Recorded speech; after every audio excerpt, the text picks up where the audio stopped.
Hello, everybody. Long time no speak. We're live on the Seattle Overload podcast. We're going to be talking about new Seahawks offensive coordinator Klint Kubiak. A very late reaction to that news, but it's given us a chance to delve into the Saints tape, the Saints data, and Kubiak's background.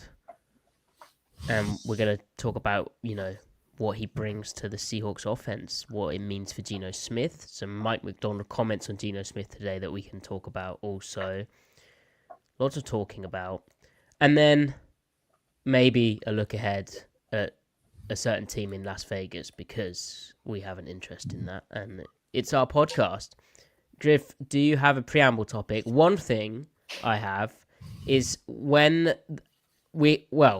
an apology to the listeners. Bro, we have so much to talk about. We've had to reschedule a lot of times. Thank you for your patience. Thank you for sticking with us. We appreciate you, overloaders. I'm ill. I got stuck on a train. There was trespassers. They had to bring out a police helicopter to try and catch people. It was mad. Then the next day... Were they just some bobber boys? Yeah, just some scallywags, ruffians. Scallywags, yeah. But then the next day, Griff, people didn't believe in chat that you had been snowed in. They didn't. Oh yeah, no, I got hammered. They were like, "It's not snowing in Seattle." I was like, "I'm pretty sure." Like, Griff for one thing is very intelligent, and if you were to make up an excuse, I think you'd keep it fairly truthful. Real quick, emphasis on very. You said very intelligent. Just like I can do very, very if you'd like. No, that's a little too much. Let's keep it realistic, please. Sure. So anyway, and then two, like, you're not gonna lie about snow. That would be quite the lie. Yeah, because it could be so easily disproved. Yeah. So I remember Misfit, maybe Brandon as well. There was a bit of disbelief. I think some people had checked some weather forecasts. Griff, of course, doesn't actually live in Seattle. We don't have to give his exact address out there, but I live near Seattle, on top of the mountain, right? The Seattle area, you could say, the grander Seattle metropolitan area. Brilliant. Mm-hmm. And what's your zip code? Yeah. 1, 2, 3, 4, 5. Brilliant. Okay. Chat, thank you for your questions as well. I've starred them. I've also got the 3 questions we had on the first edition of this, which obviously didn't go live, and we'll be trying to answer them all. They're also, if you have questions, they're great guiding points for us because sometimes we get a bit off topic, sometimes we waffle, and I try, as the co-host, I try to keep us on the straight and narrow, but we can get a bit skew-whiffy. It is overload after all. Right, Griff? Any preamble topics? Holy shit, the Luka trade, bro? Oh, yeah, we haven't spoke about that. Oh, my God. Yeah, so are you just sort of picking this as the simplest explanation possible, and it's just a terrible GM, like, who's just made an awful decision, and maybe there was some, tension, friction behind the scenes, and they were just like, we're sick of Luka, and they went all like Brian Windhorst talking about Luka in the finals, and they were like, yeah, we can do better than this. Let's change it up with AD. Are you going to take it at face value, or do you buy some of the conspiracy theories? I've heard all of the possible explanations. I've heard good explorations of those explanations and bad ones. And my take, after hearing much more clued in and smarter people than me, is that I think it's a little bit of everything. I think that Nico tricked himself into believing not even a half truth, like a quarter truth about Luka, about the potential drawbacks, like the weight thing, the defense. Right. There's a seed planted. Right. And then I think that he blew that out of proportion in his own brain. Okay. Like he did an inception on himself. That multiplied by, some people say he has a bit of an ego, which all people in the NBA do. It's not unique to him, but he might have a bit of an ego, like wanted to outsmart himself. Combined with the new ownership group, they feel iffy about investing $350 million into a single individual. Mm-hmm. Because just some of these people are like venture capitalists, and that's just how they think. They can't process. They can't think about any other. It's just like they have like, we just don't do X, Y, and Z. So he's thinking, okay, the ownership is a little weird about investment and the contracts, and then I also believe that defenses win championships, and then there's just this notion of like one track mind, and maybe the interpersonal stuff wasn't, maybe not horrific, but not great. And he's just like, I'm gonna try to pull something off here. And then like once it gets going, you can't stop the train, you know? At the same time, that's not like the more elaborate conspiracy theories Well, from Dallas fans trying to the kind more of elaborate process one is this. that the team is angling for a relocation to Vegas, right? And this is like the precursor. Well, and there's also a theory that the ownership family are trying to get a casino in Austin, Texas, and it's not going very well. And this is some type of leverage ploy where they can go, yeah, we're going to move to Vegas. If you don't give us the casino, we're going to move out of Texas. But could be. I don't think that this was 100% a pure basketball decision. That's what I. Yeah, because what you really glean from that is, well, how you glean that is why did they not shop him to other teams? Right, because you could drive that price way up.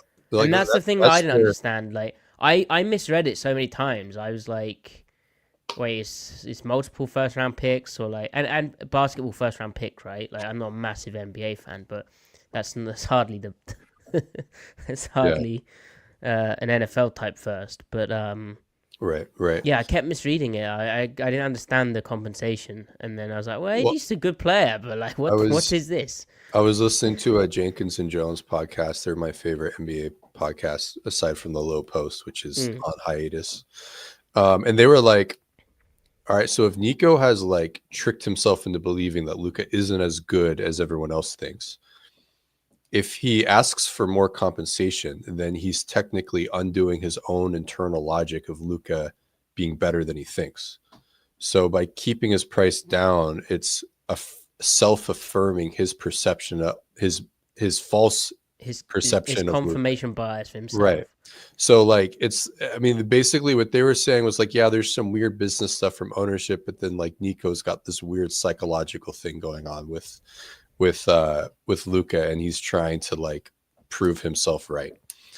And now the irony is that given that that's those are the variables that got, kind of leaked out to the media, Luka's never been more motivated to, keep his conditioning under control and all that.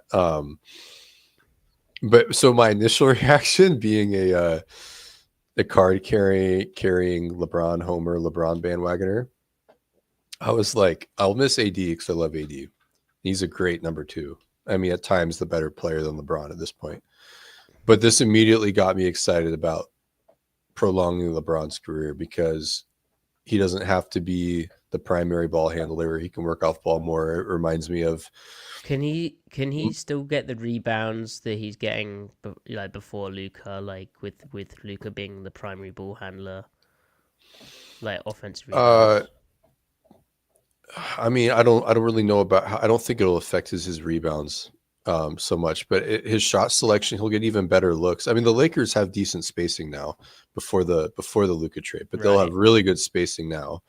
And it's going to remind me of, I think it'll remind us of that 2012 year where he played stretch 4 with Miami. And like his shooting is better or as good as it was that Miami year when, and that's without the spacing he had in Miami. So now he's got his 3-point shooting might shoot up to 43% by the end of the year. And then the 2-man game between him and Luka, just going to be absolute insanity. And how do they play defense? Well, they got the center from Charlotte, right? Williams. Right.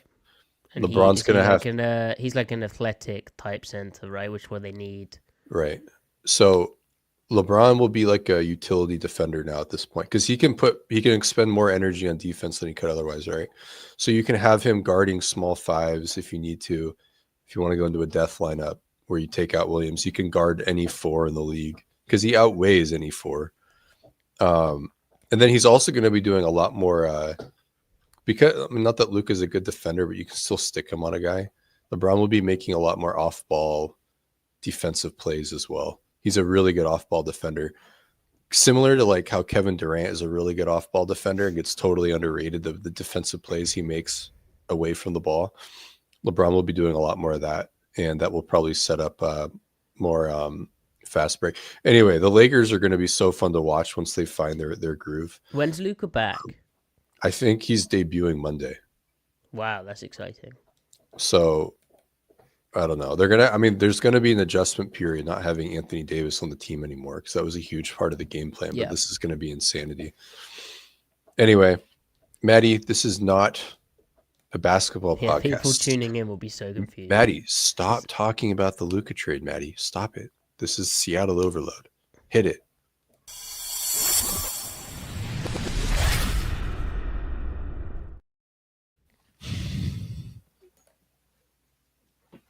Welcome to the Seattle Overload podcast, where we are talking about the Klint Kubiak hire as Seahawks offensive coordinator.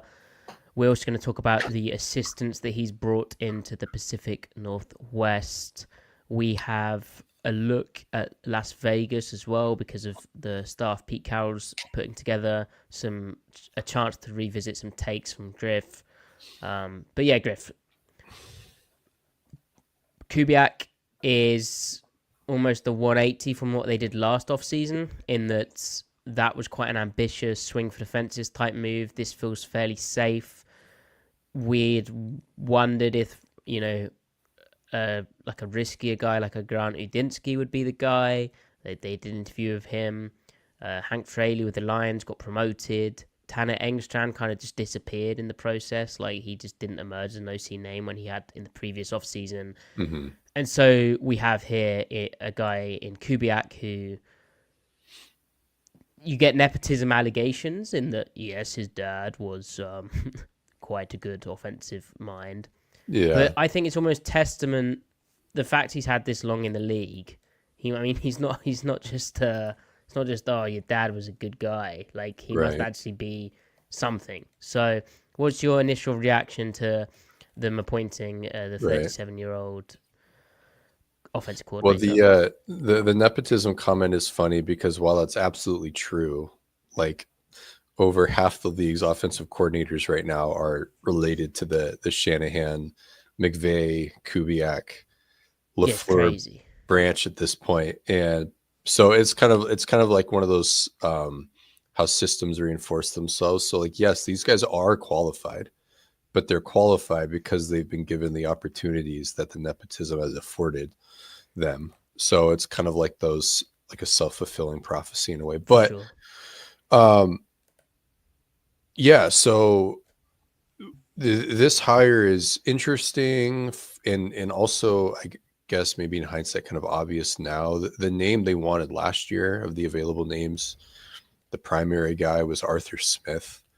And obviously Arthur Smith is kind of the LaFleur flavor of that whole branch, and Kubiak isn't that far off. If you're to describe or relate Kubiak to all of these, quote unquote Shanny McVay guys around the league, what flavor does he specifically relate to the most?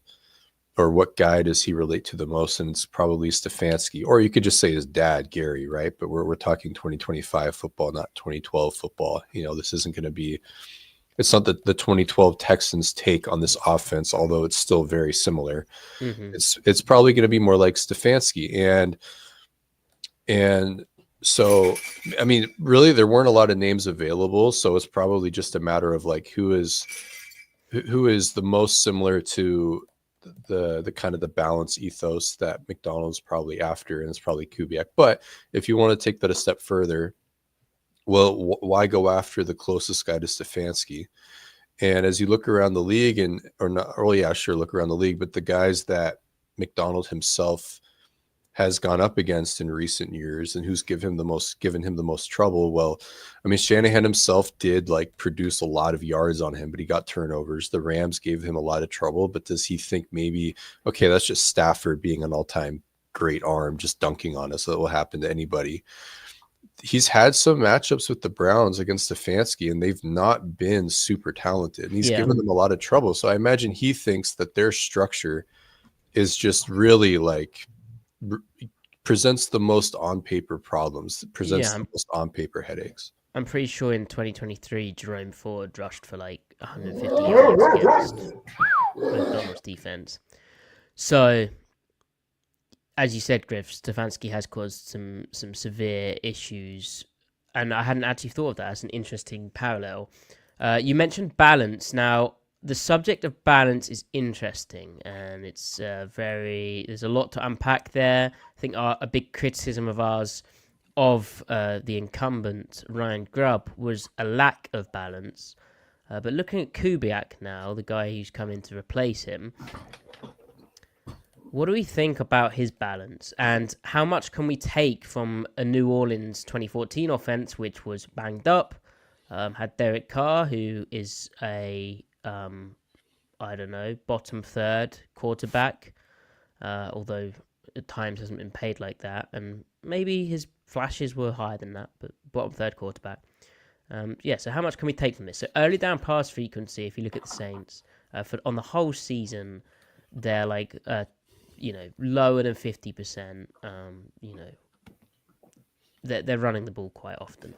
The win probability, 20 to 80%, just filters out like your garbage time or when a team's in a pass-heavy situation or run-heavy situation. Mm-hmm. Anyway, early down pass frequency, if you filter the weeks where Derek Carr's the quarterback, in theory at least, viewed as a better quarterback than Spencer Rattler and their other options, although Griff might have something to say about that a bit later on.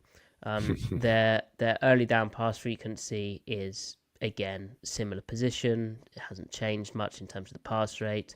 And then weeks 9 to 13, again, it's fairly similar. So the amount they passed and balance, as we'll talk about, is far more complicated than the amount of team passes was not often. They ran the ball a lot on the early downs.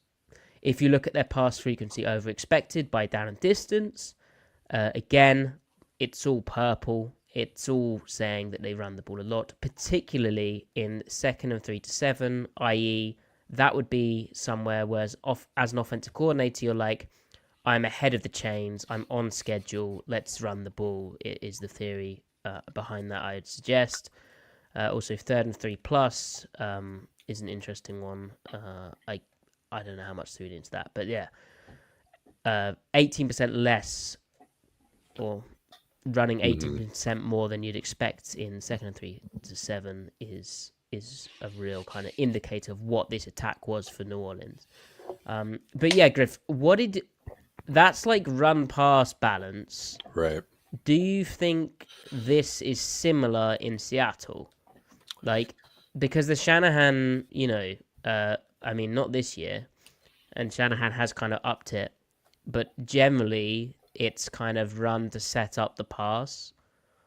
No? Right. Yeah. Run to set up the pass, and then also run to influence defensive personnel to then open up your options in the passing game. Not even necessarily scheme coverage wise, but the player wise for matchups and all that. It's interest. It's a much more interesting topic than maybe, you would think at first glance. Like, what is his offense? Is it run first or whatever? And is this necessarily a reactionary hire? Is it Grubb was pass first, that we didn't like that for reasons X, Y, and Z? Now we want run first. Is that really what McDonald is after? And maybe, but also maybe not. And it's just coincidental that Kubiak runs a lot. I think what is kind of at the root of this hire, there's a lot of things at the root of this hire, but I think a big part of it, if you're going to use some sort of buzzword or some sort of intangible quality or whatever, is I think it's clarity. And what I mean by that is as the relationship between head coach and coordinator unfolds over the course of training camp, week to week, during the practice week and in game, and the head coach is, like Pete and Mike do on the headset, are like, hey, Grubb or Waldron or Shane or Shoddy, whatever, Clint, what do you think about a little bit more of this or a little bit less of that? It's not that Grubb wouldn't be willing, but he's like, okay, so he wants this. What's my answer for that within the structure of my offense? In Grubb's case, he was like reinventing himself every week, and there was no clarity.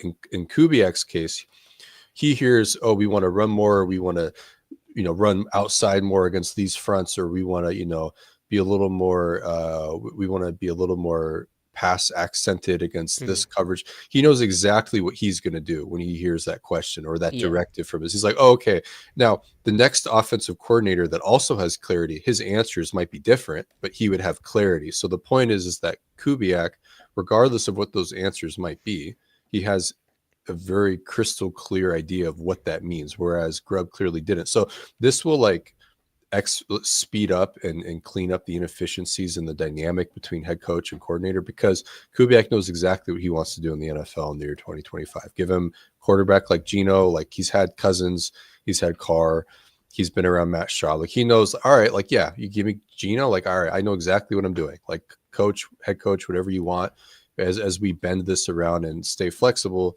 I know exactly where we're going with that. So I think that's another like clear theme here. The system has the kind of baked in answers already to certain things and brings that clarity, right? But also Kubiak, from what we saw as a play caller, I think it's fair to be optimistic about him, knowing what button to push and also having that button coached already. If something happens on the headset, or if a certain NFL look, requires that kind of beater, or right, run or pass, which right. is interesting. So, watching the Saints offense, go ahead. Well, I was gonna say, like, right to your point, like, is this a run first offense, or like what is the offense? It's interesting because Klint we have the 2021 year with Kirk Cousins, which is probably more telling than anything because their team didn't fall apart.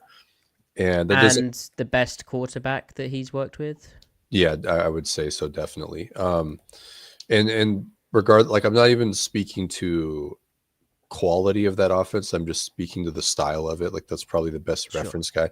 It's entirely possible that Kubiak has since upgraded after his year with Kyle Shanahan and simply just improving year to year anyway, because he's still a young guy. He's 37, and Kyle Shanahan himself didn't become, air quote, Kyle Shanahan until that 2016 year with Matt Ryan, when he had like 5 years of play calling experience. And I think he was also 37, 38 then. So like Kubiak, I think we'll talk about him like as kind of like a high floor and undefined ceiling. It's entirely possible that he ends up becoming really, really good for all we know. And we'll talk more like predictions about how good can he be later on. But as far as what the offense is, well, he had 17 games in New Orleans, and 10 of those were with Carr, 7 of those were with Rattler. And in terms of play calling tendency, pass run, 2 completely different realities. Like he did 2 completely different things. Which is to say, like, just to give you a snapshot, I have all this data in front of me. His early down pass rate with Carr was 46%. That includes 2-minute drills. His early down pass rate with Rattler, was 68%. Like what? Like, why are you throwing with the rookie, the third whatever round rookie, more than you are with Derek Carr, who, yeah, he's not as good as he used to be, but like he's a professional quarterback. Like he's very good at the procedural stuff. He knows what he's doing.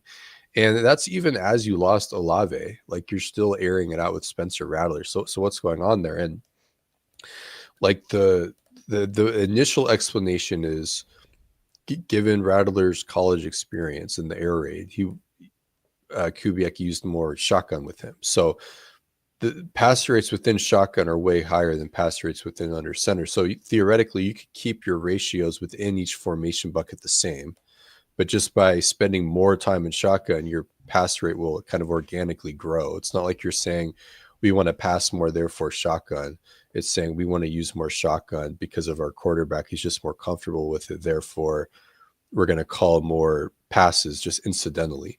But so that was my initial thought. But then the pass rate within shotgun, the pass rate even within under center, eclipsed what he did with Carr. He even eclipsed what he did with Kirk Cousins almost. The under center pass rate was the same with Kirk Cousins, but Matty, I do have that chart up if you want to pull it up on my Yeah. Blue Because I'm Sky. But confused because what I just said about the early down pass frequency, it looked the same for both. um, Or was it just that it was low with Carr and then well, you have Carr. You only have Carr data up that you just linked me. Rattler is weeks 6 through 8, and then 15 through 18. Or yeah, 15 through 18. so how come from weeks 1 to 18 it was under 50, it was like 47% I for the think whole just season? that's a good point. So I didn't control for game state. I went all the way down to 0 just to get the pure numbers, Okay. and I pulled it from Sports Info Solutions. But even if you accommodate for game state like 20% to 20 to 80% win probability, the pass rate with Rattler is still like 55%. Okay, that's interesting. Yeah. Now my thought was, okay, so more shotgun, but why throwing it more? Well, is Rattler, is he checking in the passes more? And that's entirely possible. Like, are they playing behind? Well, in some of those games, they're not. They're still airing it out. So looking at the data a little more granularly, they simply just have more 5-step concept passes in Rattler's sample. So more progression passing. And that was something Rattler was good at in college. So to me, that is how we map that onto Seattle is, I think Kubiak's going to want to do what his quarterback's really comfortable with. And so in Gino's case, here, let's just put it into, let's speak in clear terms. With Carr and with Cousins, early downs, they spend 65% of their snaps in under center, 35% in shotgun. And then with Rattler, it was the inverse, 35-65. With Waldron, with Gino, who, Shanahan McVay background, it was like if you bundle pistol and under center together, it was like the Rattler numbers, 35-65 roughly. So, and we know Gino comes from an air raid and he likes shotgun, he likes to spread it out. Like McVay loves to spread it out. So it's not like he's averse to that. He's done it more with Stafford than he did with Goff. I think the ethos is, hey, my quarterback really likes to read the defense out, progress. Like, okay, fine, we'll put more pure drop back on your shoulders. I don't know if he wants, in a perfect world, if Kubiak wants to go as high as 65% shotgun, I think he'd be more comfortable with like 45-55 under center to shotgun, because that's where you get your under center play action, classic Kubiak Shanahan stuff. Yeah, and I'd be like with the shotgun stuff, I'd be interested in the game state there and how like behind they were. Like, I don't know. I think there's definitely something there with the quarterbacks stylistically. The other thing I will say though is when I was watching shotgun, he was because their core run out of shotgun was still wide zone. He was able to transfer the under center play action classic staples into shotgun as well. So like running drift stock at a gun. Right.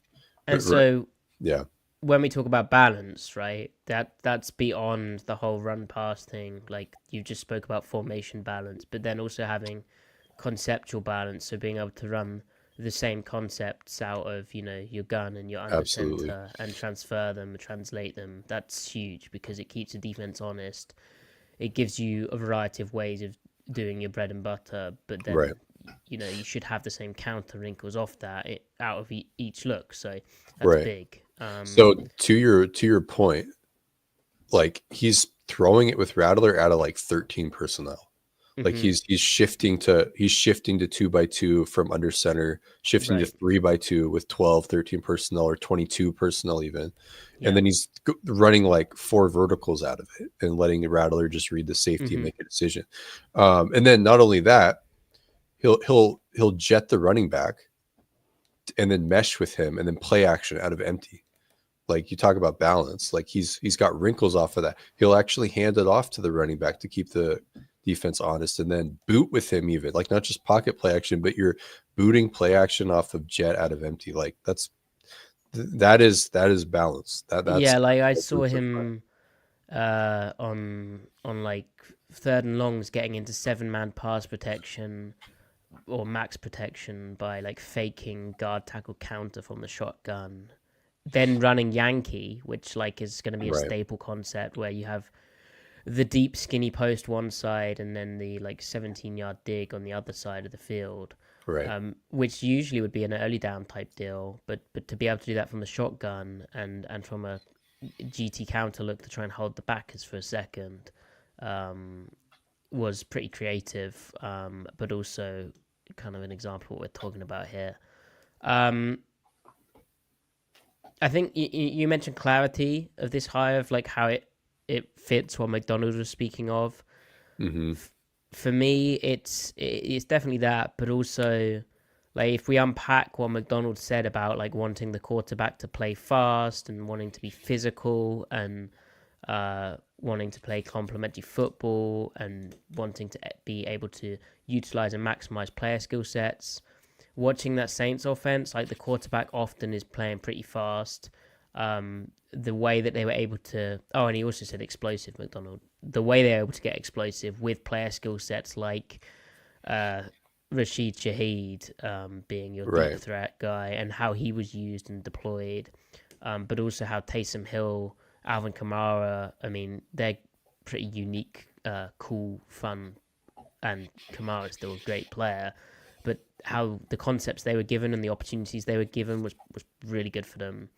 Uh, Obviously, they suffered a lot of injuries in that season, Mm-hmm. and you know, like Shaheed went down October 17th with a knee injury. Taysom Hill got hurt December 6th, banged up most of the year. I Mm-hmm. think that hurt them a lot. Where do you want to transition this, Griff? Because Well, yeah, I was gonna say, like, we talked about kind of the broad structure of the scheme and everything, and it's like, well, what about the question of like, is Kubiak good? Like, can we yeah. answer that? How do we feel about it? So here's the thing as Like you were well. saying, Like, if he's a Shanahan guy or maybe he's a Kubiak Shanahan guy because after all Kubiak came first, right? Um, why are they not all a slam dunk? Like where you know, because you look at this, you're like, oh, brilliant, you know, ticking boxes here. Then you look at the fact he brought in John Benton, who was the offensive line coach under Gary Kubiak in Houston, then was actually 49ers O-line coach from 2017 to 2020 and left with Robert Saleh to go to right? the Jets, was with Klint Kubiak in 2024 in New Orleans. So you got the O-line coach as well. Like, why? How can this not work? Like, we've seen what Right. Shanahan's done with guys in the 49ers system, and you'd say Geno Smith's a better quarterback than Brock Purdy. Why isn't this going to work? Yeah. You take the 2021 year and like Kyle Shanahan with that same group, that's a top 5 offense with Justin Jefferson. I forget the tight end at the time. I think Hawkinson with Kirk Cousins, like that. Like So Kyle would turn that into a top 5 Klint offense. But Kubiak being in 2021 with the Minnesota Vikings. right. So, but nowadays, well, when Carr was in there, because at this point in time, like Carr is a better quarterback than Spencer Rattler. Okay, so let me get that out of the way. When in the 10 Carr games, they were a top 10 offense Mm-hmm. with Olave going out, with Rashid or Raheed Shaheed going out, with the O line getting shot to hell. And during that second Carr stint from weeks 9 to 14, whatever it was, those 5 games, uh, they were the third most explosive offense. So the fact that you were able to get explosive with Derek Carr, who is not renowned for pushing the ball, only liking to do it when it's really favorable, with all those injuries, I mean, maybe the guy has upgraded since the 2021 year. With JSN, Gino, who I think is much better than Derek Carr. I think we both agree on that. Mm-hmm. DK Metcalf, I mean, who knows what they do with Lockett, but AJ Barner, and if they keep Noah Fant, which they might, they can get a lot of production out of the tight ends. I think that it's totally plausible that they're inside the top 10 this year. Them going farther than that will be, I think, on John Schneider and Mm-hmm. improving the O-line. But this might be Kubiak's best situation yet. And he might get to finally show off like who he really is in this league. I look, This is I've kind of avoided saying it to this point because it's like, well, you can just say this and you can't really corroborate it. But like the film is good. Like the film, even the Rattler games, like the way he's scheming, attacking defenses, the way it's structured, the micro, the macro, like it's good. Like I'm Yeah. impressed. And I remember watching the Vikings ahead of the Seahawks game, even when they destroyed them in 2021, and not being that impressed. Even when they put up like 30 points on Seattle, that or 40 points, I still wasn't that impressed with the play calling. I remember thinking like Seattle's just playing like shit right now. Like Shanahan attacks this defensive structure this way. He applies the same plays much better. I think It Kubiak looked like a has bad intrinsically. copy, right? Yeah, it looked like a bad copy. Now it seems like Kubiak is kind of applying it in a more original like manner now. He's not Mm-hmm. inventing stuff, but like he's doing like, oh, okay, he clearly knows when and why and how he's doing everything that he's doing now. Yeah, so let's talk about, inevitably the discussion turns to Seattle's personnel and what it looks like, with DK Metcalf, Jackson Smith and Jigba, maybe Tyler Lockett. So I mentioned Yankee as like the staple play, and um, most of the time that's two route downfield concept we're talking about, and the throw gets hit to the dig. The post, the steep skinny post, is like the alert route where if it looks good, the quarterback's throwing that fairly early. Bear in mind it's a deep skinny post, but other than that, really, they're wanting the kind of deep dig. Mhm. And that brings us to Seattle's receivers. If Lockett's a question mark, forget him, right? At his peak, he could run both routes. He could run a deep, like alert, skinny post, and he could also run a deep dig. But I don't know about. I'm interested to see like Jackson Smith and Jigba like actually asked to burn down the field. I don't know if he is that, and that's fine. He'll He can he'll run definitely run the some deep dig. he'll run some clear out stuff. I don't think it will be like a real route. No, but Um, he's not going to be getting the type of, when we're talking about explosive plays, like so many times, and that's just purely anecdotal. Right? It'd be good to chart it, but so many times it's lofted or absolutely zoomed to like the alert skinny post rather than the dig. yeah, yeah. Um, And DK, he can run the alert skinny post, right?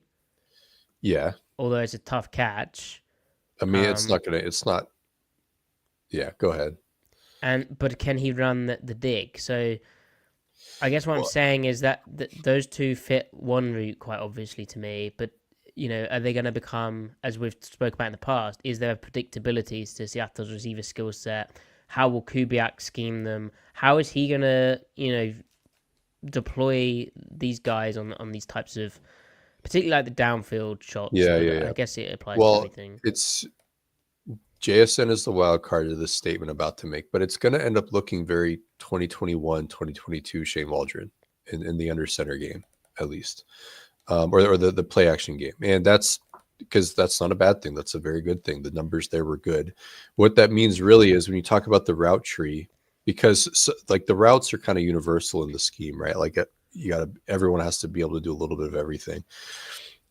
Instead of the intermediate stuff opening up, like as you talk about the relationship between the receiver to the relative to the cornerback and the safety, instead of the intermediate opening up the deep stuff, it's going to be the inverse or the reverse, where DK's threat of the deep is going to open up the interior. So like Waldron would throw like the deep drift route to DK, like the deep dagger route off of like just wide or mid zone action, right, or duo action to set up pocket play action.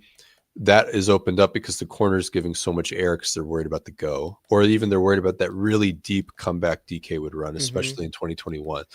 I think we're going to see a return of that. Now, where it gets really interesting is with JSN and his ability to knife guys over the middle, and that would be DK clearing stuff out. But they're going to have to hit that post a couple of times to DK Yeah.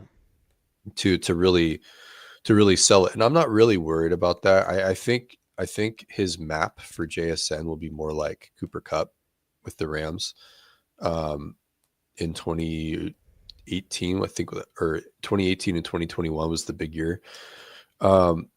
I'm not really worried too much about what they do in under center, man. It's gonna be pocket play action, intermediate stuff, pocket play action, flood, pocket play action, Yeah, 2-man routes, max ton of pro, and ton then of the boot game. flood and triangle spacing, and I mean the route like distribution in general, that was nice to see from.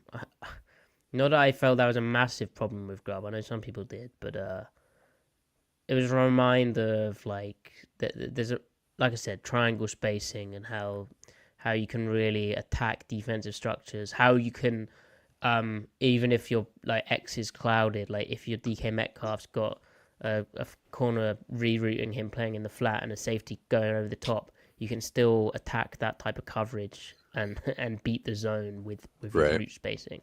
Right. I think if I have more questions, it's going to be shotgun, like Yeah. drop back usage. And if they're going to spend this much time in 12, we don't really have to worry about it too much, because the main Right. concern is using DK in the slot too much, because then you're not establishing the slant, the slant go ball seesaw with the corner with DK, Right. which opens up the rest of his route tree. And it's not that he can't do slot stuff, it's that you're taking him away from the outside where you can establish that. If you're in 12, then he's naturally going to be the outside aligned receiver more often than not. So, yeah. So I said, like, where does the Shanahan stuff go wrong? Like, and or the Kubiak stuff, we should say, right. Because after all, as I've said, Kubiak came first. Whatever. A big part of it, of the offense success, right, is as we've spoke about many a time, Griff, their ability, one, to be in fairly kind of well, like any offense, they benefit from when it's a neutral situation, right? But it's important for them to, you're mentioning 12 personnel. The Saints were in 12 personnel, 31% of snaps last season. But they have to be able to threaten, run, and pass from each look, right? It has to be like that balance. Now, you could say that from any it might be the key to most successful offenses, really. But I think where it's especially important for the kind of Shanahan stuff, the Kubiak stuff, is when they get into those pure, hey, we're gun drop back. Suddenly they're kind of, and there's less installed. There's less kind of layers to it. There's less options. That now, I'm speaking in absolutes. That's not necessarily the case, but generally they want to be able to be in the looks where the run is still a believable thing, and they have the kind of layers and almost the series of those things. Right. And so when it comes to Seattle's personnel, I'm fascinated, and I think a lot of people are excited about the possibility, Griff, of 12 personnel courses, 2 tight ends. What New Orleans was able to get out of Taysom Hill was a really effective thing, in that he was a genuine like ball carrier, as a wildcat quarterback. He could play some fullback for them and did, but he could also be split out in the slot. He could also play inline, and he could play on the wing. So he's playing like 5 different positions on the offense. He can do a bit of everything, and he's also a threat, like a genuine ball carrying threat, along with being a receiver. So that was kind of a really useful piece for them to come out in the same personnel, get into different looks, and stay kind of honest in each of them. So I don't know if Seattle has that necessarily, but we can talk about their tight end room, because that's an exciting fit for Kubiak, I think. But then also fullbacks. Like, you think about Shanahan, you think about Kubiak, they always use a fullback. Now I say always use. They actually used a fullback 24% of snaps if you look at SIS, 16% 21 personnel, so 1 fullback. Well, it should be 1 fullback for both, won't it? Anyway, 8% 22 personnel. Adam Prentice was the guy in New Orleans. Seattle doesn't really have a fullback on their roster. So, Griff, let's talk about fullback first, and then we'll talk about the tight ends. I mean, how big a deal is the fullback? Because the way I see it, it's a fairly significant deal in that they need that kind of section of plays, like in that they need to line up in I and have a believable run threat and have a kind of ability to, play action, protect in a variety of ways, because you can, in theory, use 7 guys. You can split them. You can full slide your line. You can fake all sorts of things. Also having that fullback, which for the defense is essentially a gap that can go left, right, wide, tight. He can go anywhere. So the defense really has to kind of key in on him. And if he's looking like he's faking run downhill, the linebackers can get a bit more juiced up. The second level can get a bit more juiced up to be sucked downhill and leave a void in the pass coverage, right? So in Seattle, they have to have a fullback, right? Or do you think it's overblown? I think it's a little overemphasized. I mean, that offense has existed without a fullback before. I think they would rather be a 12 personnel team in a perfect world more so than a 21. But like you said, it's only 25% of their snaps. And they also create other two-back looks with other players, with the tight ends and even a second running back playing fullback. And I think he'll use less two-back in general in Seattle. And I think he'll platoon it. I think he'll want to have a lot of things where both Charbonnet and Walker in the backfield, especially if they spend more time in shotgun, there's going to be less fullback requirements. And I do think they're going to spend more time in shotgun than they would otherwise. They might try to find a legit fullback, but I mean, like Brady Russell could do it. And the use of a fullback, like it's not even in the blocking itself. Like you just need a guy to get to the right spot on the field and just exist to change the math and the structure of the play call. Like if you can kick a guy out, great, but you're only asking them to be good enough. No run scheme in the last 15 years has been good because the fullback was a monster. Like Juszczyk's value is the formational flexibility for San Francisco. It's not the actual blocks that he's throwing. Like he's good blocker. At that, but he is a good blocker, but like he's what makes him special is like the combination of things, right? And that said, like some of their best run stuff with lead elements is the Zorro stuff where you get the tight end going front side from the backside and he's leading and inserting late. It's rarely the actual fullback, getting a hat on the linebacker. Now, occasionally they pop a run. Don't get me wrong. But what I'm saying is, it's just a piece to the puzzle. It's not the main element, and it's easy to kind of glorify the fullback position. I get it, it's going. You don't want to? That's messed up. It's going out of style, and it's nice to see that there are teams that like it. But I mean, if they don't get a legit fullback, it's not the end of the world. It's not like, oh well, Kubiak needs a fullback to make a scheme go. He's got plenty of offense that can exist without a fullback. I mean, I don't think anyone's going to be shocked if it's a Dave's 3 pick, Griff. Yeah. But we are talking about Griff for fullback on 24% more of the snaps than the Seahawks had last year. Yeah, true.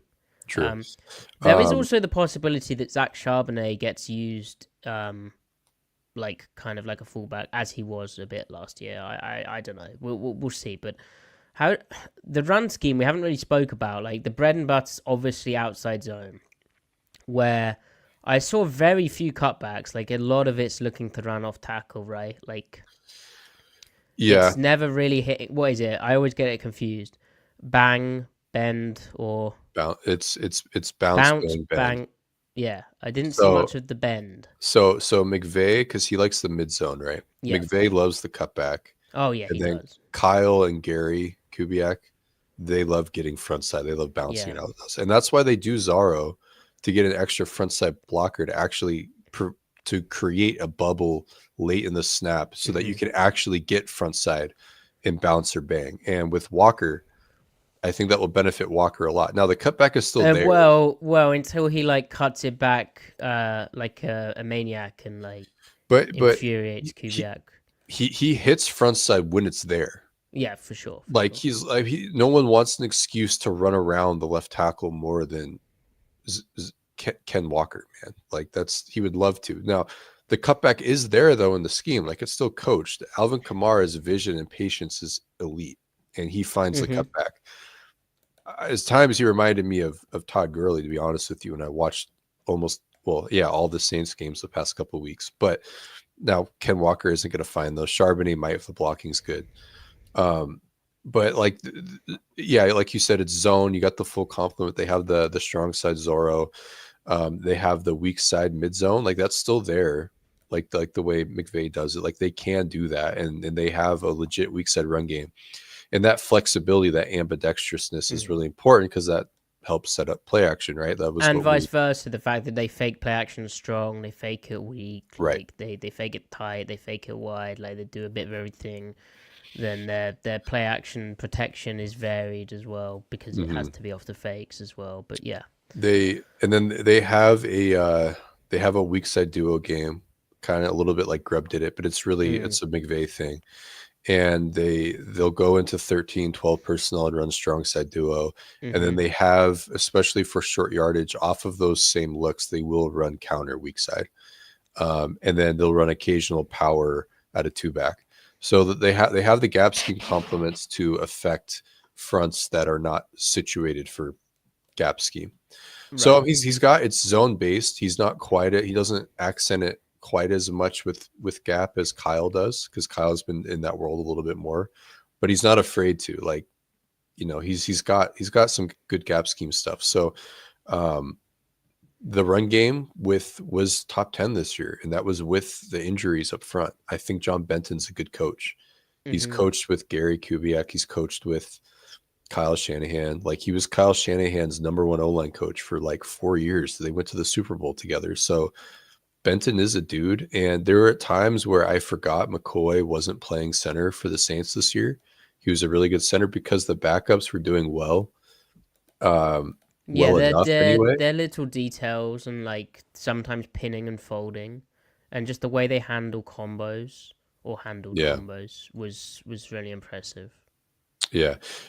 Like you said, pinning and folding. He's got the entire complement of zone scheme adjustments. Yeah, Like for all of it. and what we're talking about there for zone scheme adjustments, chat, is NFL defensive front, like the different front looks. How does that front play from that defensive family? Are they going to shoot upfield aggressively? Are they going to stay and play? Like, what's their technique? And He's how do we combo against that look? How do we block right. that look? And these O-line guys have to know this on the fly super, super fast. And I think a lot of last season was them struggling. And it was Scott Huff and Ryan Grubb struggling with what was, I mean, to us, it wasn't like loads of crazy stuff, but for them it was clearly in terms of watching it, but for them it was still a clear kind of adaptation period from college that they never really got their hands on. Right. It should be said that the full complement of zone scheme adjustments, like Cable didn't have all those. He didn't want to for whatever reason. Who? Sorry. Tom Cable. Yeah, and Tom Cable, really, the big struggle for him was not having that and kind of being very, not reliant, but he really liked cutting, right, on the backside. Yeah. You weren't able to do that anymore. And that kind of, what is testament to, like, Shanahan, Kubiak, is their success with the kind of rules changes on cutting guys outside the tackle box and top and tailing guys in the core. Like, you can't do that anymore. So how are you going to do stuff? We do stuff like Zorro. You do stuff like pin and fold. Pin pull, the T tackle pull. So to that point, Dickerson and Waldron had a decent amount of adjustments for under center, but they didn't. It really wasn't. It wasn't worth their time to institute more because they did less under center in Seattle than they did in Los Angeles. Plus McVay, like, he would rather just insert his receivers into the run game more than like have the offensive line have a lot of changing parts there. I think that's just their choice. It's really Gary Kubiak who, of that whole family, is really gung-ho on having every single answer imaginable for his zone under center zone blocking scheme. So Klint clearly has inherited that. You could say that Klint has inherited more of that than Kyle has. Like, he would rather accent in the recent years with more gap scheme, and getting the receivers involved as well. Like, he really believes in that whole thing. But Klint is like, yeah, we'll pull the tackle here. We'll pin down with the tight end. We'll pull the guard, like do the like pin and fold, like you said. So they even have where it's not technically a fold, but like the guard will kind of overlap the tackle. Yeah. just naturally if it's played out that way. And like that's something they're deciding to do on the fly, Yeah. depending on if the guy's getting reached or not. And that's coaching. Like you have to be so well coached to know when to do that, To and have the just feel. yeah, because Yeah. it's up to the guard or tackle or center's discretion. So like that's coached really well. So Benton and Dennison, if they bring Dennison as well, who's like another O-line coach who's now just kind of like up in the booth, I think, helping out. That would be a good combo. So like the more I talk about it, the more I'm kind of talking myself into the excitement here. I mean, the floor is really high. Under center's back, run game and play action is back. I think the biggest question is how much do they build out of shotgun, and then does he have enough depth in his play sheet to make it match Geno? If the Yeah. protection is there, it won't matter because Geno will just execute. So speaking of Geno Smith, they also brought in Andrew Janoko, the quarterbacks coach of the Seahawks now, but he had previously been with Kubiak in Minnesota and also New Orleans last season.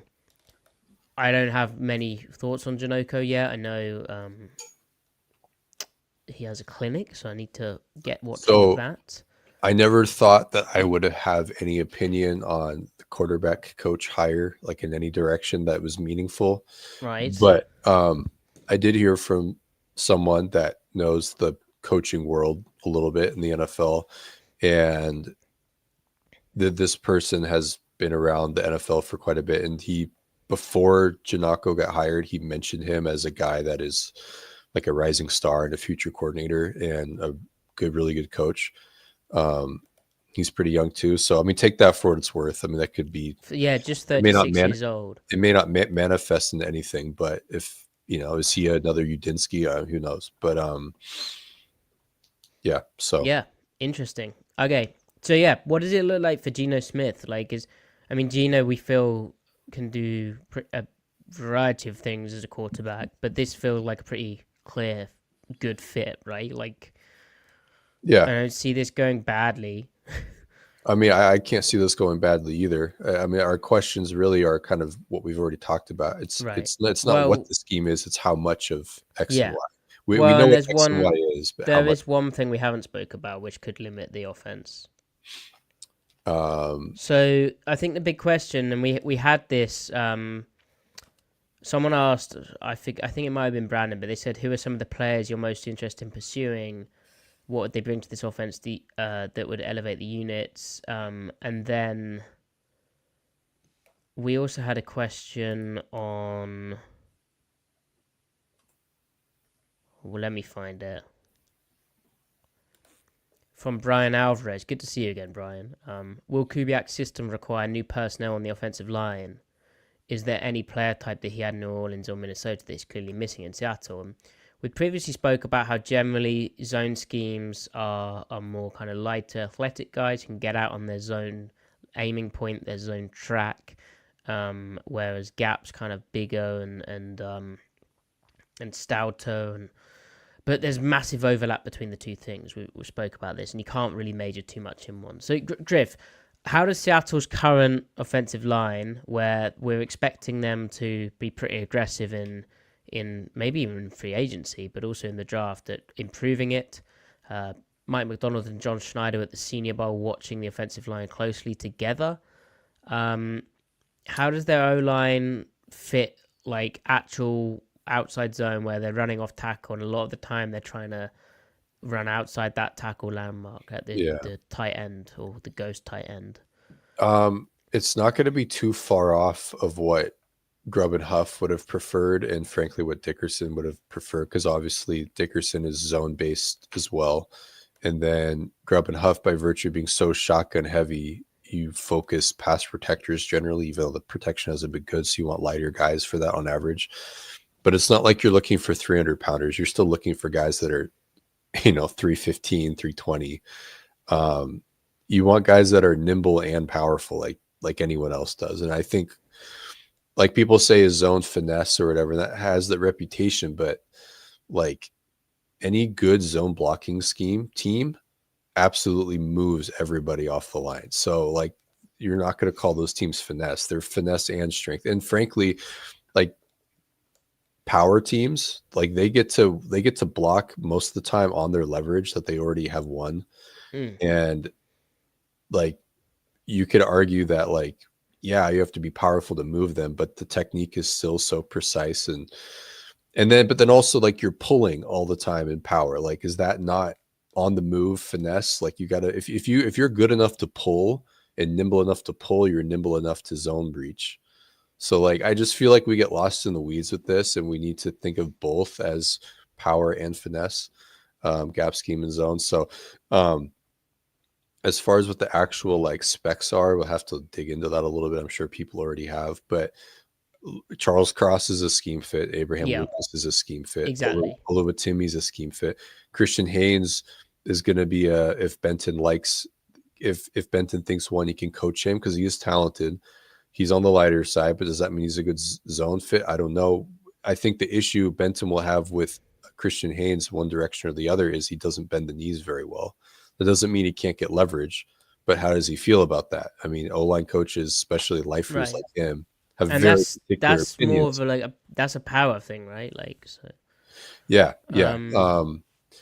Anthony Bradford, that might be the one kind of like guy what do you? But like that was a kind of a problem for him in pass pro as well, which was making him difficult to play. But Bradford is probably the biggest loser. In my mind. I think Benton will love Oluwatimi. Yeah, same. But I think Oluwatimi's an ascending player, and they need to keep some continuity as well up front.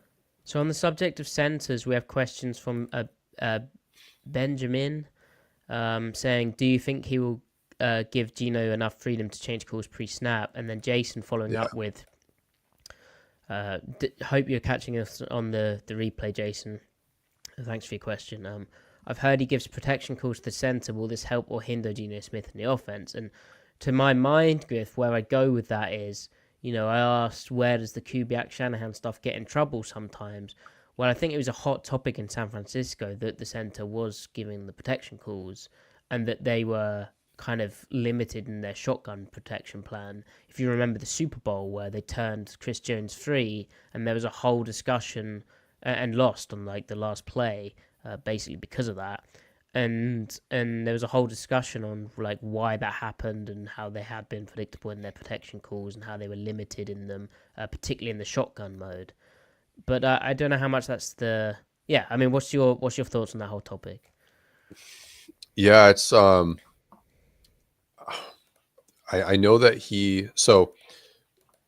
it's tricky because I think that changes a little bit when they go into more shotgun, those offenses. I still think the center has the meat potatoes part of it, but the quarterback's supposed to be really clued in because if they're going to protect with 5, he's hot, right? The quarterback has to account. So, and Gino has so much experience there, they might lean on him a little bit more. It'd be crazy not to. Like, I think, to. Plus, also the other part of the question was, or maybe somebody else asked about how much influence will he have over the offense. I mean, Waldron and Dickerson gave him, or Waldron, I should say, gave him the option to like lots of checks, right? To check into different calls, check into runs, check into passes. I imagine Kubiak's going to give him the same liberty. Agreed. I mean, can calls. So, which is what McVay did with Goff, which is what Kubiak did with, I'm pretty sure, with Rattler. I witnessed sometimes. So the other reason for like the center giving protection calls is we kind of have to understand why that's the case. Like, think about it. If you're under center and you're wanting to, make your play action look like a run and your run look like play action, it helps out if the O-line are the guys kind of calling the shots and all moving, comboing up to that mic or sliding the protection to that mic. Like, the mic point is a very important part of how that and the whole kind of cohesion is a very important part of that part of the offense. So I think that's why they do it. I don't think it's about putting too much on the quarterback necessarily. Also, like, there's only so many ways of protecting play action. Like, I don't think if you're faking like a certain type of play action, it'd be very rare for the quarterback to suddenly redirect to where the pass pro has been set. Like, you kind of you live with it. Now, the other thing here is, Jason, what this will enable them to do is the quarterback to play faster. Like, you're not going to have Gino trying to find the exact right answer, which he's able to do, but sometimes could take too long. Like, you're just going to have, you've set the protection. Let's ride. Like, let's deal with what happens. So I wouldn't be too concerned about any of this.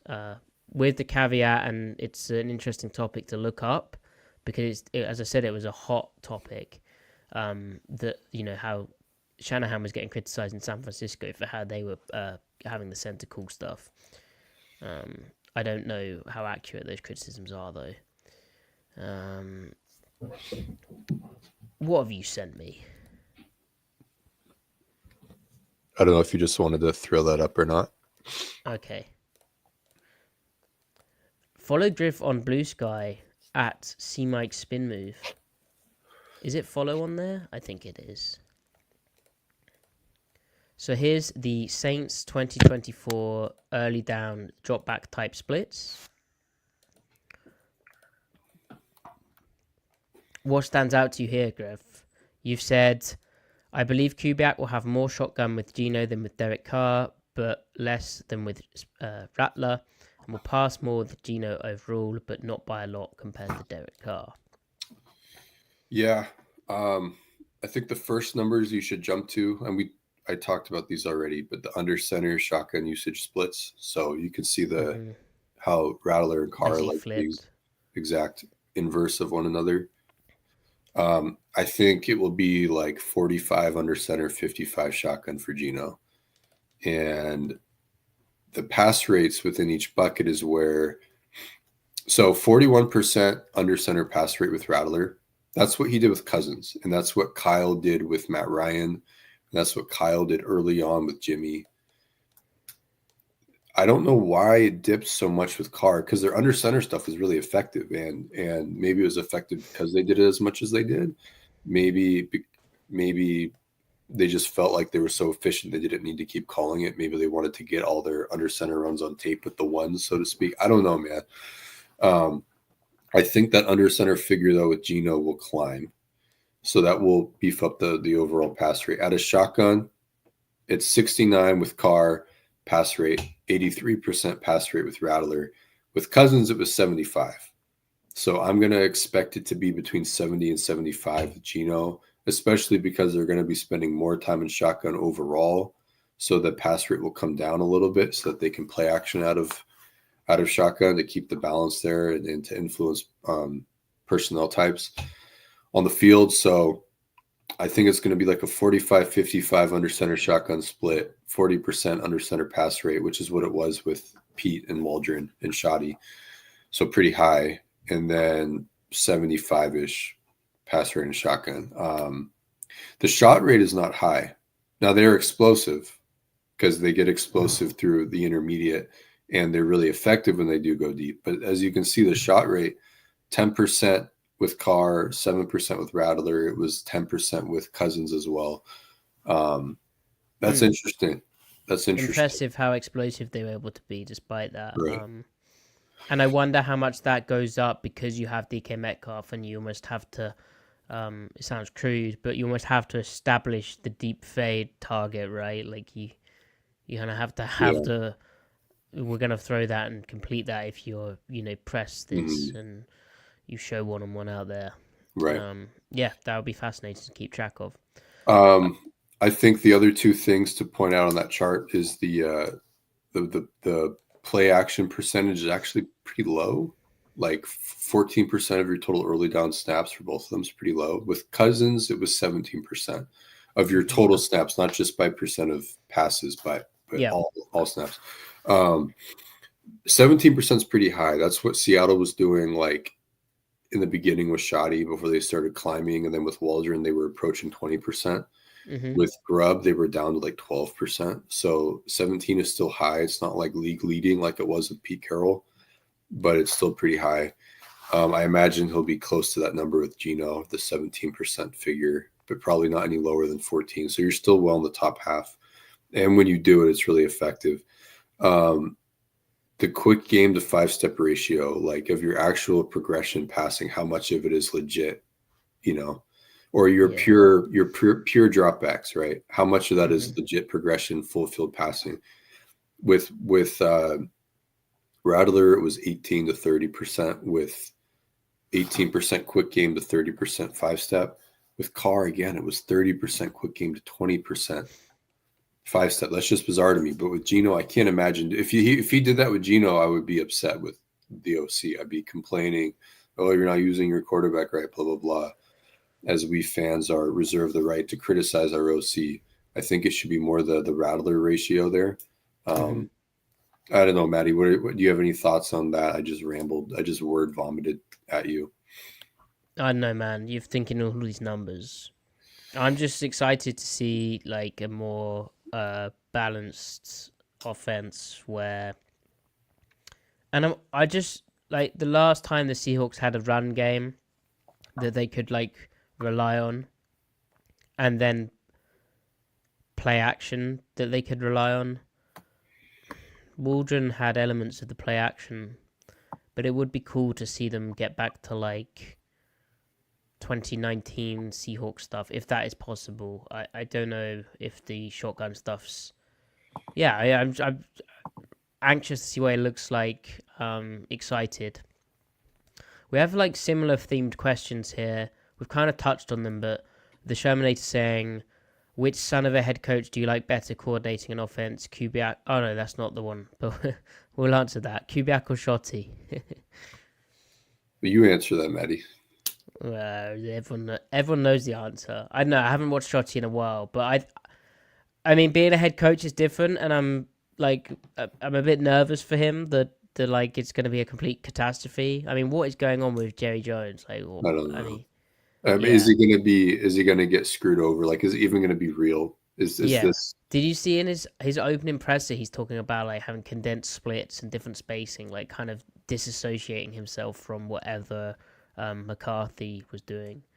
Yeah, but that 23 offense was good as hell. Like, Yeah, well, that was all Shotty, obviously. um, Yeah, I mean, honestly, frankly, like there was lots of shoddy influence over that.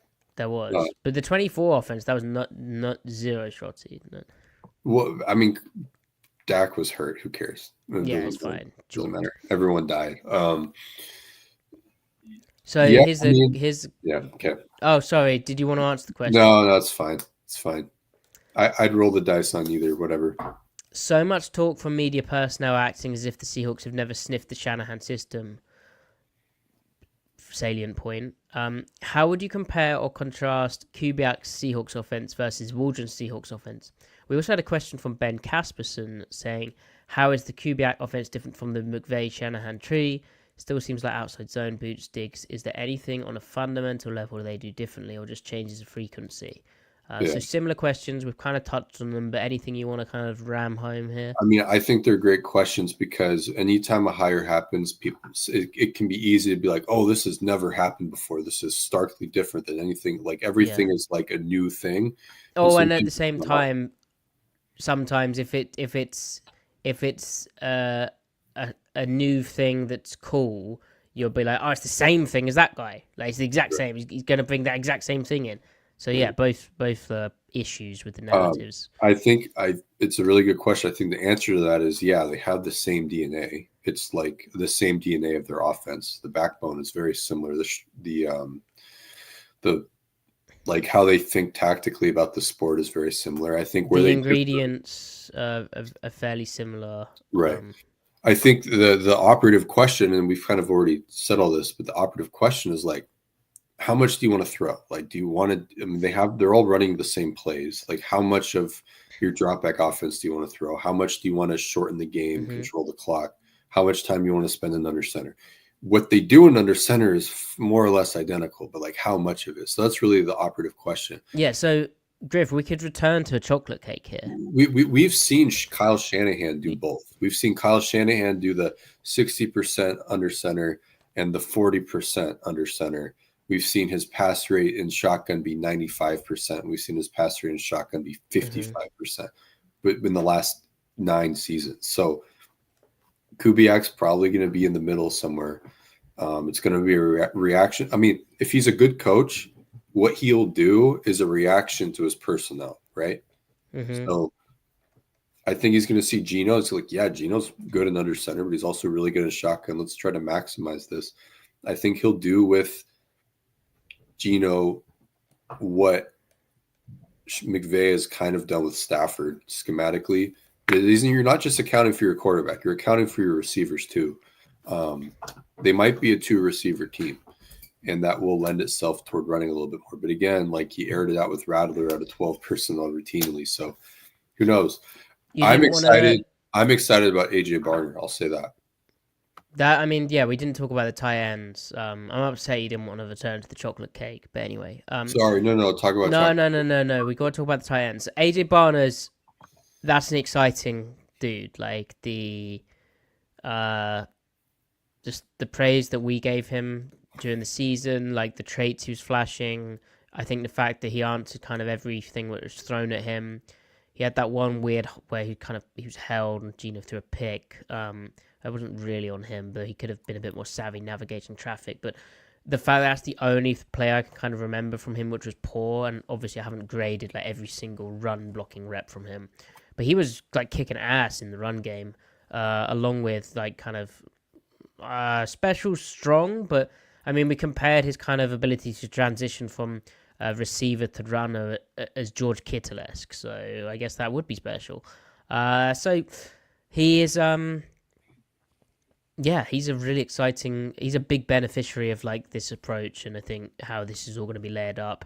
And in the same room, Griff, to me, Noah Fant would be a loser. Like, that's not saying they can't do stuff with him, but like projecting his fit in this, he's going to be the move guy, I guess. You're going to play him wing. You probably flex him out as a big slot if you're playing 12. He just has to block good enough. I mean, so Kubiak will try to use Fant the way he used Juwan Johnson, and he's not as good as Juwan Johnson is, but there's enough similarities there. Geno will give him chances. He's not as good as Juwan Johnson. Juwan Johnson is pretty good. I mean, I would say an indictment.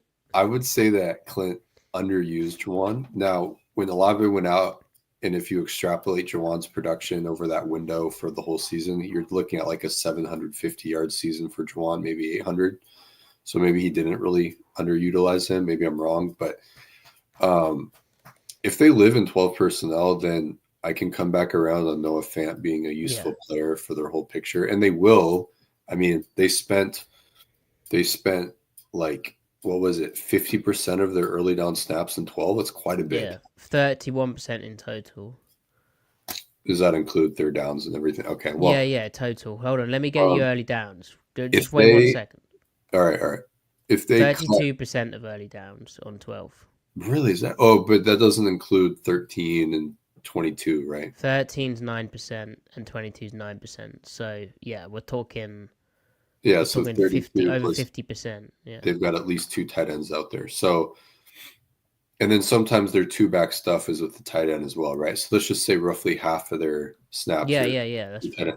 So I mean, especially if they move on from Lockett, like this team is going to be heavy in the 12 personnel. And then Noah Fant can be a useful player. I don't know. There are legitimate opportunities for this offense this year.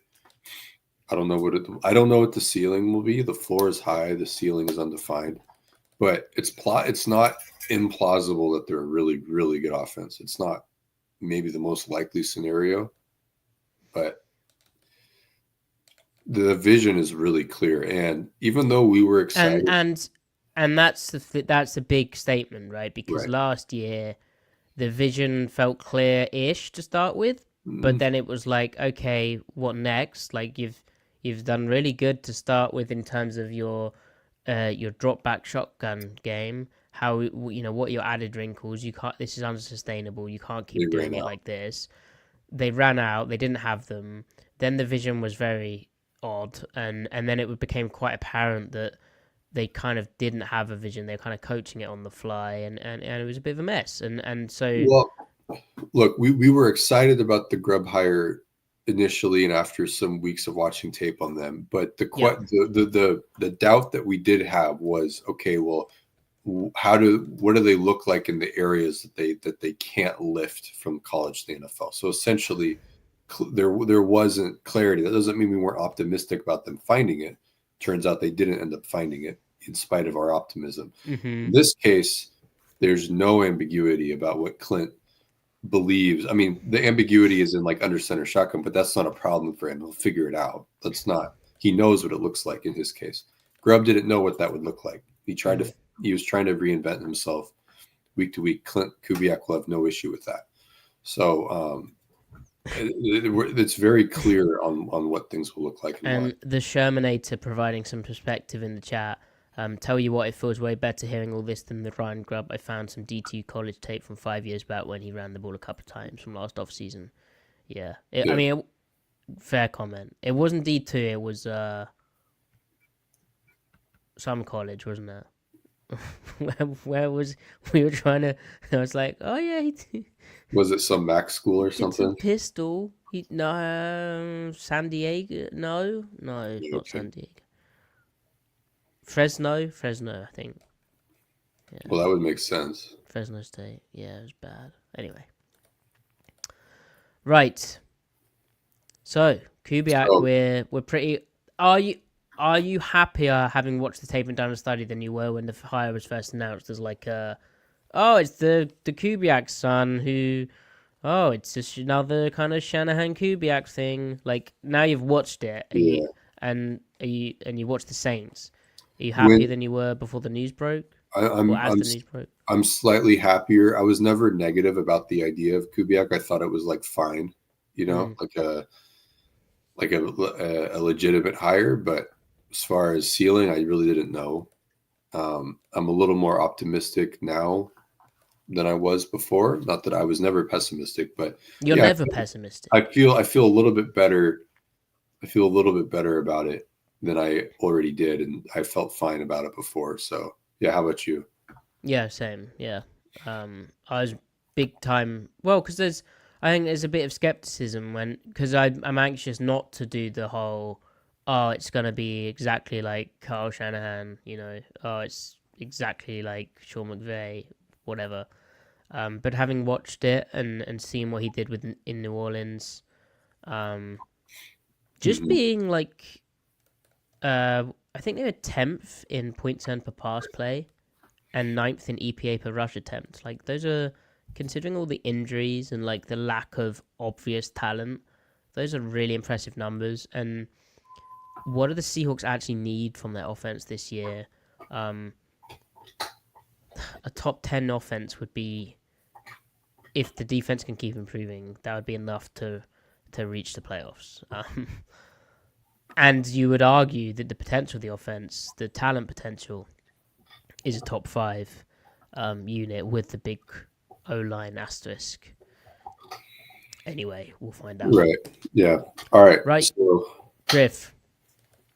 Finally, Las Vegas. Yes, right. What we're really here for. So, Matty, Pete Carroll was appointed head coach in Las Vegas. That's very exciting. People are mad that we're going to be. People are mad. Yeah, some people are mad. If you like the Seattle Seahawks and you don't like us talking about other teams, now is the time to turn off. But are you really overloading if you turn off the overload? We're going to have our little Pete Carroll check-ins, okay? Yeah, we have to. And I might not be doing this podcast, fingers crossed. So, fingers crossed. Cross them all. At the Raiders, just at their account. Get him to read his emails. Anyway, can we give Griff his flowers for advocating Chip Kelly for offensive coordinator? It sounded a bit out of left field, but hiring Pete hiring him is major validation. What, Griff? Congratulations on the major validation.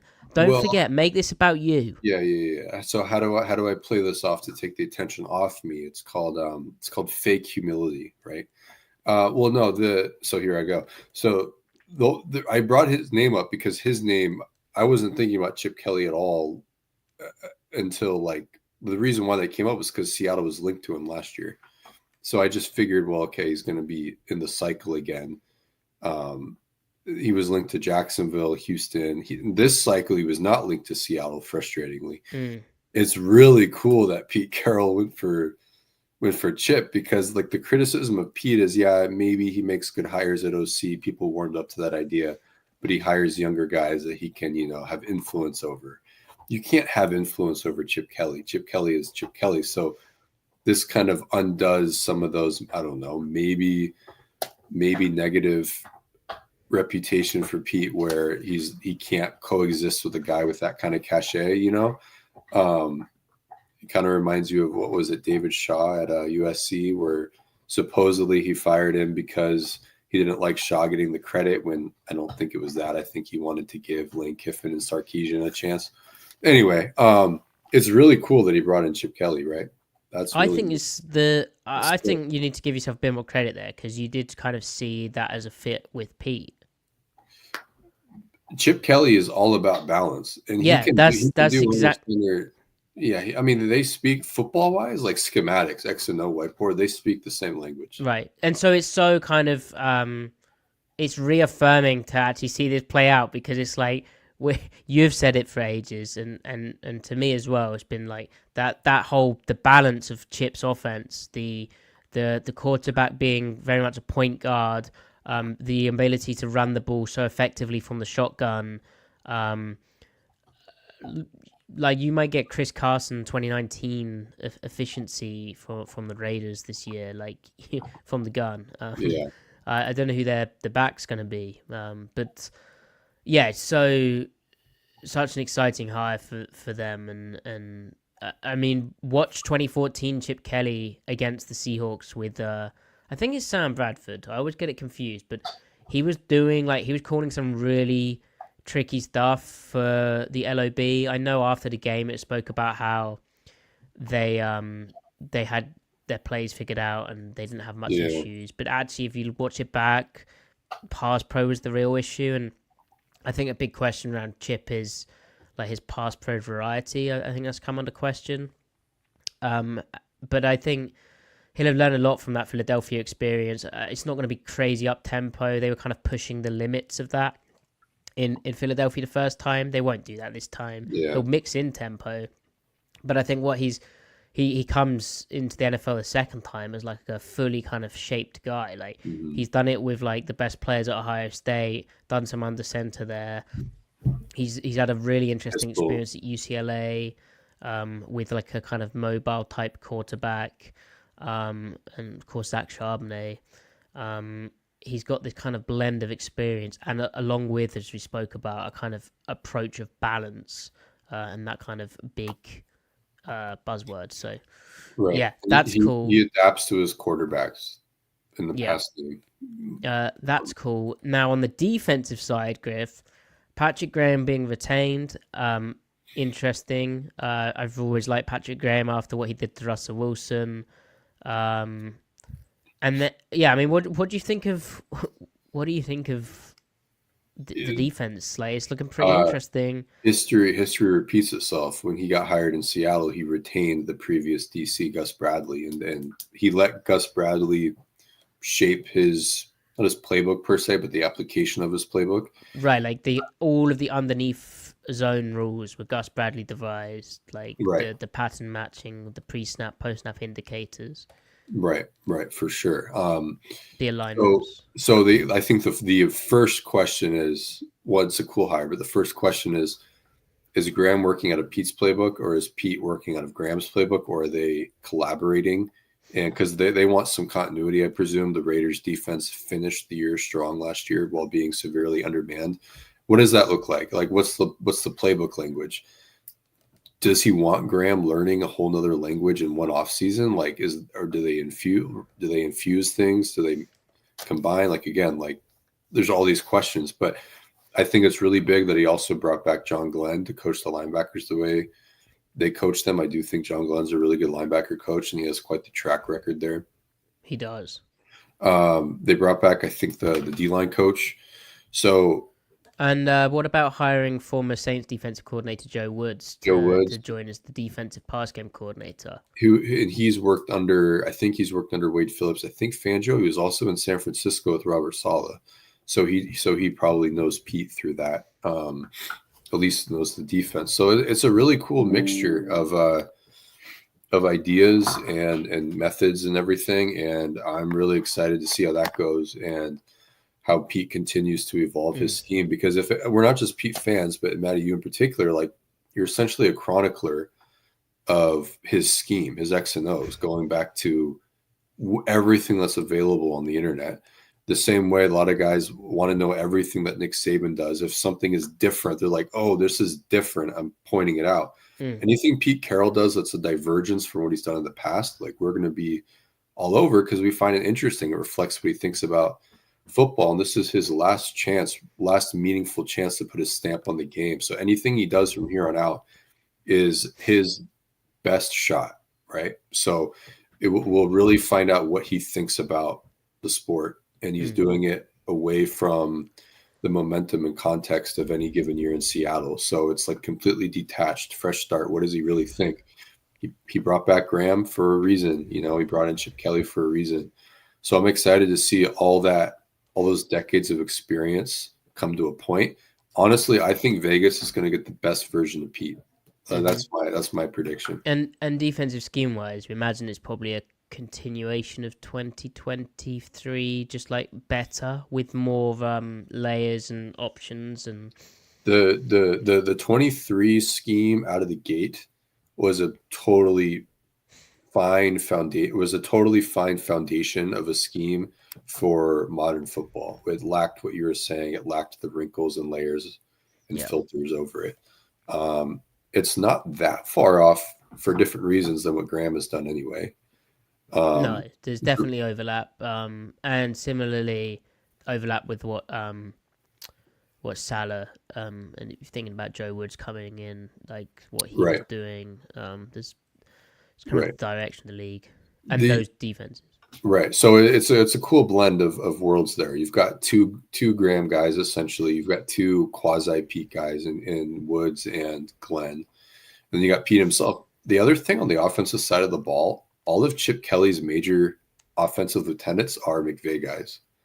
Obviously, Brendan Carroll worked with Pete, but Brendan's under Jed Fish. Jed Fish is a McVay guy. So he knows all the under center McVay shit, right? Then you also brought in Greg Olson to be the quarterback coach, who is a Gruden McVay guy. So, and then I think they brought in another guy who worked under Waldron in Chicago, who, if nothing else, he understands that playbook world and scheme, right? So I think it's interesting that there's that congruence there.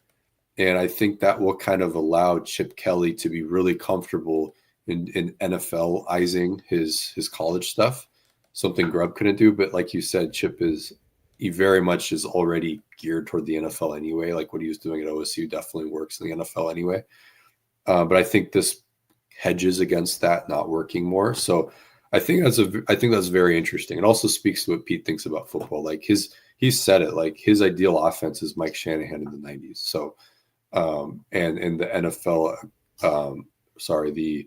the contemporary versions of that as he's gone through the years. And that's what Sark was doing at USC.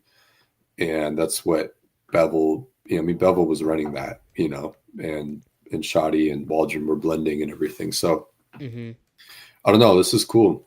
If I was a Raiders fan, I'd be pretty stoked for this. I'm trying to find the quote.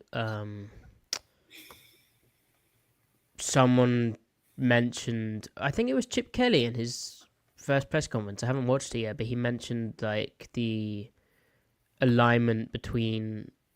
Here we go. He's excited about the alignment between Pete Carroll, John Spytek, the GM, and owner Mark Davis, and minority owner Tom Brady, which is something that Carroll was hyping in his first press conference. But that's interesting. The more I think about the end, the more I wonder what was happening behind the scenes in Seattle. But anyway, the Seahawks have Mike McDonald as the head coach, and things are exciting in that respect. And Griff, finally, he spoke about quarterback Geno Smith today to Fox. Is it Fox 13? Fox 17? Aaron Levine of Fox 13. And he said, for the I mean, how many times does this guy have to talk about Geno Smith like this? But he said, it's pretty obvious this guy's a heck of a quarterback. He's our quarterback. We love him. Can't wait to go to work with him, and we can win a championship with Geno Smith. We really believe that and can't wait to get back to work with him. I mean, he's been trying to say similar things like that, but he's finally said the whole shebang.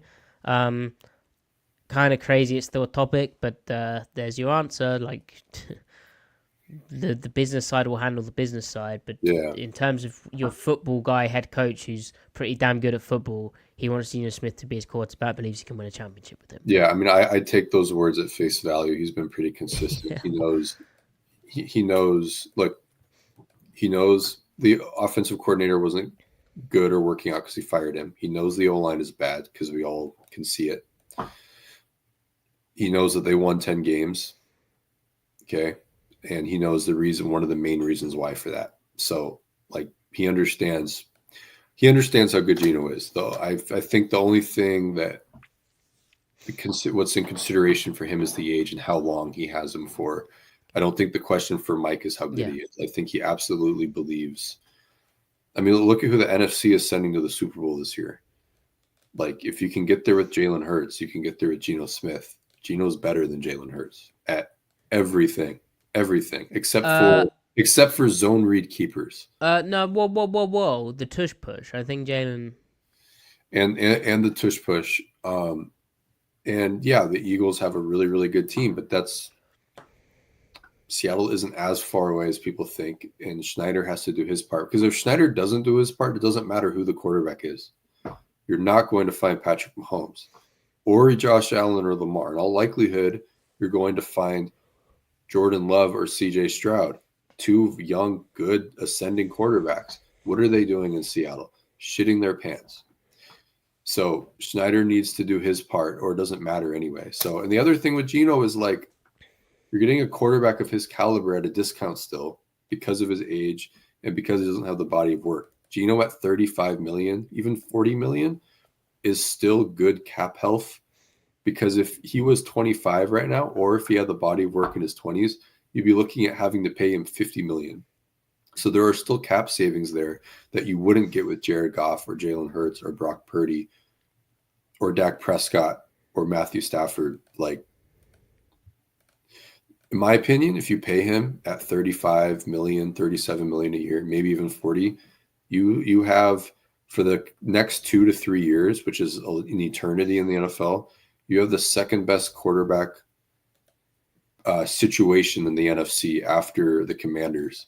That doesn't mean I think he's the second best quarterback, but the second best quarterback situation, combining cap, because you have a player of his caliber at a discount. And Stafford might be done. We don't know. He may not be able to play a full 17 games again. Dak Prescott, I think, is second best quarterback, but he's crazy expensive, and the Cowboys might waste him anyway. The best quarterback situation in the NFC is Jaden Daniels, because he's good and he's on a rookie deal. After that, the best combination is Geno. The best combination of quarterback ability and cap health is Geno. So don't waste him with a trending defense. Like, you've got the next 2-3 years. This is your roster. Improve it. Ride what you have and see how far that can take you. I don't know. And it sounds like Mike McDonald would agree with your line of thinking. All right. Thank you, everybody. It was good to be back. We'll be back again, hopefully next week, with a look at the Senior Bowl tape. We have Senior Bowl tape. Are there any 2025 Reese's Senior Bowl linebackers who can robot and find the final three and take him up and back across the field? We'll be looking at all the prospects from that event, and maybe we can do like 5 Senior Bowl standouts. I don't know. We'll come up with something. We'll try and blend in some Senior Bowl film. I know it's late, but we have lives. Griff, find him on Blue Sky at CMike Spin Move. Find me there at Matty F Brown. We need to probably create a podcast Seattle Overload thing where we update you when we're going live and when we're delayed and when we're postponed and then when we're actually going live and then when we're 30 minutes later and all that type of stuff. But I also appreciate you all for staying patient with us during that period, and great to see all of you back in the chat. Thank you for your questions. Griff, do you have... I feel like I forgot something. Oh, Christopher, thank you so much. Much appreciated. Enjoy the replay. Thanks for the donation. Oh, God. No, don't... Griff, don't... No. Matty, No, I don't... I am successful. I am confident. I am powerful. I am strong. All I need is within me right now. I wake up motivated. I am an unstoppable force of nature. I am a living, breathing example of motivation. I am living with abundance. I am having a positive and inspiring impact on the people I come into contact with. And I am inspiring people through my work. I'm rising above the thoughts that are trying to make me angry or afraid. I am turning down the volume of negativity in my life while simultaneously turning up the volume of positivity. I have more in case, so don't end the pod yet. I am filled with focus. I am not pushed by my problems. I am led by my dreams. I am grateful for everything I have in my life. I am independent and self-sufficient. I can be whatever I want to be. I'm not defined by my past. I am driven by my future. I use